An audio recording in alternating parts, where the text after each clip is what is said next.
السلام علیکم. سبسکرائب کیجیے اردو ٹی وی کو اپنے موبائل پر دیکھنے کے لیے ریڈ کلر کے بٹن کو پریس کیجیے اور گھنٹی بھی دبا دیجیے. اللہ حافظ. السلام علیکم ورحمۃ اللہ وبرکاتہ. ناظرین, آپ دیکھ رہے ہیں Urdu T V Telangana news channel. میں ہوں آپ کے سامنے رفیق نوری, سینئر جرنلسٹ. ناظرین, چاند سے متعلق آج کی اہم و بڑی خبر. چاند نظر نہیں آیا ہے. مرکزی رویت ہلال کمیٹی کا اجلاس مودم جاہی مارکیٹ, حیدرآباد, ریاست تلنگانہ میں آج 14 جون 2018 کو منعقد ہوا. مولانا سید محمد قبول پاشا قادری شتاری نے صدارت کی.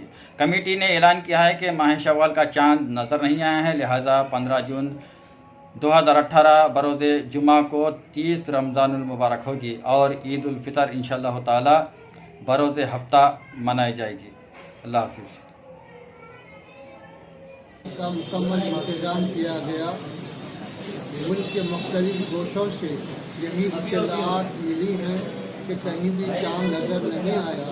بعض مقامات پر مطلع ابر آلود تھا اور بعض مقامات پر مطلع صاف تھا. اس کے باوجود بھی عدم رویت کی اطلاعات ملی ہیں. اسی بنا پر حزب احکام شریعہ اعلان کیا گیا کہ کل 30 رمضان مبارک ہے اور پرسوں ہفتے کے دن عید الفطر ہوگی. سب کو عید کی مبارکباد.